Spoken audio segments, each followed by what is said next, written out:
আসসালামু আলাইকুম প্রিয় দর্শক, চলে আসলাম আজকের এই মুহূর্তের গুরুত্বপূর্ণ নিম্নচাপ, বৃষ্টিপাত, কুয়াশা, শীত এবং আবহাওয়ার আপডেট নিয়ে। পশ্চিম বঙ্গোপসাগরে অবস্থান করছে লঘুচাপ, তবে এখনও এর প্রভাব বাংলায় পড়েনি। ইতিমধ্যেই লঘুচাপটির প্রভাবে ভারতের তামিলনাড়ু এবং শ্রীলঙ্কার উপকূল জুড়ে ভারী বজ্রসহ বৃষ্টিপাত হচ্ছে এবং আগামী 20 এবং 22 ফেব্রুয়ারির মধ্যেই লঘুচাপটি ঘনীভূত হয়ে ভারতীয় উপকূলে আঘাত আনতে পারে। এদিকে বসন্তের শুরুতেই বিদায় নিতে চলেছে শীতের আমেজ, ক্রমশ বৃদ্ধি পাচ্ছে দিন এবং রাতের তাপমাত্রা। আজ দেশের সর্বনিম্ন তাপমাত্রা রেকর্ড করা হয়েছে পঞ্চগড় তেঁতুলিয়ায় 10.5 ডিগ্রি সেলসিয়াস। এছাড়াও দেশের অধিকাংশ স্থানেই তাপমাত্রা ছিল 16 থেকে 18 ডিগ্রি সেলসিয়াসের উপরে। আজ 15ই ফেব্রুয়ারি রবিবার এবং আগামীকাল 16ই ফেব্রুয়ারি সোমবার জানিয়ে দিব কেমন থাকার সম্ভাবনা রয়েছে আগামী 24 থেকে 48 ঘন্টা দেশের 8 বিভাগের 64 জেলার আবহাওয়া পরিস্থিতি। তাই প্রিয় দর্শক, আপনি দেশের কোন জেলা থেকে ভিডিওটি দেখছেন এবং আপনার জেলায় এই মুহূর্তে আবহাওয়ার কেমন অবস্থা রয়েছে কমেন্ট করে আমাদেরকে জানিয়ে দিন। প্রতিদিনের নিত্য নতুন আবহাওয়ার খবর এবং পূর্বাভাস পেতে এই ভিডিওটিতে লাইক দিয়ে চ্যানেলটি সাবস্ক্রাইব করে বেল আইকন অন করে রাখুন। প্রিয় দর্শক, চলে আসলাম আবহাওয়ার পূর্বাভাস মেঘমালা চিত্রে। এখান থেকে দেখতে পাচ্ছি আগামী 17ই ফেব্রুয়ারি মঙ্গলবারের মধ্যেই লঘুচাপটি ঘনীভূত হয়ে ভারতের এদিকে আপনার তামিলনাড়ু এবং শ্রীলঙ্কার উপকূলে সজোরে আশ্রে পড়তে শুরু করবে এবং কোথাও কোথাও ভারী পরিসরে 20 মিলিমিটার পর্যন্ত বৃষ্টিপাত হতে পারে। এর প্রভাবে বঙ্গোপসাগর কিছুটা উত্তাল হয়ে যেতে পারে, তবে এর প্রভাব কিন্তু আমরা দেখতে পাচ্ছি বাংলায় পড়ার সম্ভাবনা খুব একটা নেই। বাংলার আবহাওয়া মোটামুটি পরিষ্কার থাকবে।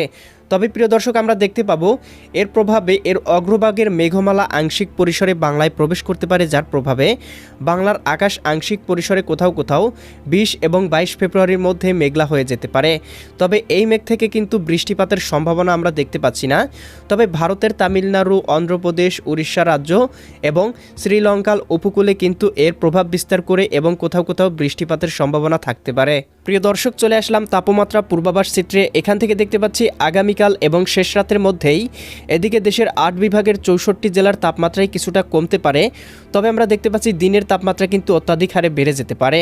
এদিকে রাজধানী ঢাকা, নারায়ণগঞ্জ, মুন্সিগঞ্জ, গাজীপুর, মানিকগঞ্জ, নরসিংদী, টাঙ্গাইল, ফরিদপুর, রাজবাড়ী, মাদারীপুর, শরীয়তপুর, গোপালগঞ্জ, কিশোরগঞ্জ জেলাগুলোতে আগামীকাল সকাল এবং শেষ রাতের মধ্যেই সর্বনিম্ন তাপমাত্রা আসতে পারে 14 থেকে 15 ডিগ্রি সেলসিয়াসের মধ্যে।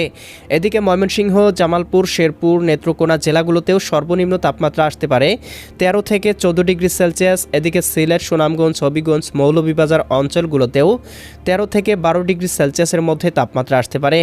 তবে দু এক জায়গায় কিন্তু তাপমাত্রা মোটামুটি 15 ডিগ্রি সেলসিয়াসের উপরেও থাকতে পারে।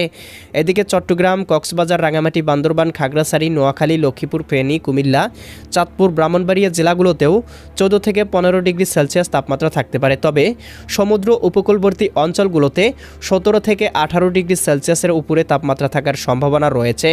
বরিশাল, পটুয়াখালী, ভোলা, বরগুনা, ঝালকাঠি, পিরোজপুর জেলাগুলোতে 17 থেকে 18 ডিগ্রি সেলসিয়াস পর্যন্ত তাপমাত্রা থাকতে পারে।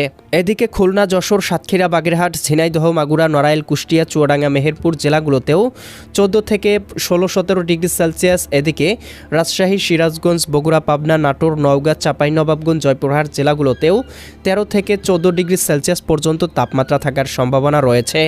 উত্তরাঞ্চল রংপুর, গাইবান্ধা, কুড়িগ্রাম, নীলফামারী, লালমনিরহাট, দিনাজপুর, ঠাকুরগাঁও, পঞ্চগড় জেলাগুলোতেও দেখতে পাচ্ছি 14 থেকে 15 ডিগ্রি সেলসিয়াসের উপরে তাপমাত্রা থাকতে পারে। উত্তরবঙ্গ, এদিকে আমরা দেখতে পাচ্ছি পুরুলিয়া, মালদা, ইসলামপুর, এদিকে দেখতে পাচ্ছি ভগলপুর, এদিকে এই অঞ্চলগুলোতে কোথাও কোথাও তাপমাত্রা 14 থেকে 15 ডিগ্রি থাকতে পারে। শিলিগুড়ি, দার্জিলিং, কোচবিহার, ধুবড়ী, জলপাইগুড়ি, এদিকে আমরা দেখতে পাচ্ছি আসাম অঞ্চলগুলোতেও মোটামুটি তাপমাত্রা থাকতে পারে 16 থেকে 15 ডিগ্রি সেলসিয়াসের মধ্যেই। এদিকে আমরা দেখতে পাচ্ছি পশ্চিমবঙ্গ, কলকাতা, এদিকে খড়গপুর, চন্দননগর, আরামবাগ, মুর্শিদাবাদ, কাটোয়া, দুর্গাপুর এই অঞ্চলগুলোতেও তাপমাত্রা 13 থেকে 14 ডিগ্রি সেলসিয়াস থাকতে পারে এবং এদিকে ভারতের ত্রিপুরা রাজ্য, এদিকে আমরা দেখতে পাচ্ছি মেঘালয় এবং মিজোরাম অঞ্চলগুলোতেও মোটামুটি 8 থেকে 10 ডিগ্রি সেলসিয়াস। তবে ত্রিপুরা রাজ্যে 14 থেকে 15 ডিগ্রি সেলসিয়াসের মধ্যে তাপমাত্রা থাকতে পারে। প্রিয় দর্শক, আমরা দেখতে পাচ্ছি দুপুরের দিকে দেশের তাপমাত্রা অত্যাধিক হারে বেড়ে যেতে পারে। ঢাকা বিভাগের সর্বোচ্চ তাপমাত্রা উঠে যেতে পারে 29 ডিগ্রি সেলসিয়াসে।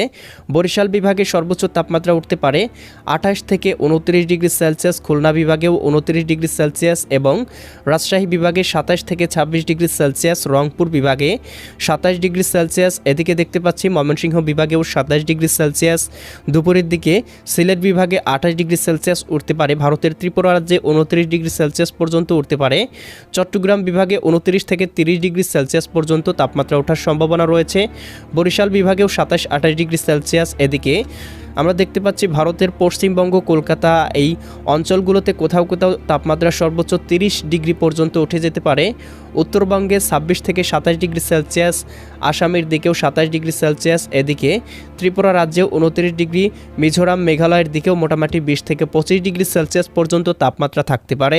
প্রিয় দর্শক, ইউরোপিয়ান ভূপগ্রহ স্যাটেলাইট চিত্র থেকে দেখতে পাচ্ছি এই মুহূর্তে বাংলার আবহাওয়া একেবারেই পরিষ্কার। বাংলার আকাশে কোথাও কিন্তু কোনো প্রকার মেঘমালা নেই এবং আগামী কয়েকদিন বাংলার আকাশটা পরিষ্কার থাকার সম্ভাবনা রয়েছে। যদিও আমরা দেখতে পাচ্ছি শ্রীলঙ্কার উপকূলবর্তী অঞ্চলগুলোতে বঙ্গোপসাগরের কোথাও কোথাও মেঘমালা রয়েছে এবং লঘুচাপের প্রভাবে দুই এক জায়গায় আংশিক পরিসরে বৃষ্টিপাতও হচ্ছে, তবে এর কোনো প্রভাব কিন্তু বাংলায় পড়ার সম্ভাবনা নেই এবং এই মেঘের কারণে কিন্তু বাংলার আকাশ কোথাও কোথাও আবসা আবসা কুয়াশাচ্ছন্ন মেঘমালা আসতে পারে, তবে কোথাও কিন্তু বৃষ্টিপাতের সম্ভাবনা নেই। সামুদ্রিক সতর্ক সংকেত দেওয়া হয়নি, মাছ ধরার নৌকা এবং ভ্রমণকারীদেরও নিষেধাজ্ঞা দেওয়া হয়নি। প্রিয় দর্শক, এই ছিল আগামীকালকের আবহাওয়ার সম্পূর্ণ পূর্বাভাস। কেমন লাগলো কমেন্ট করে জানিয়ে দিবেন। পরবর্তী আপডেট সবার আগে পেতে চ্যানেলটি সাবস্ক্রাইব করে বেল আইকন অন করে রাখুন। আল্লাহ হাফেজ।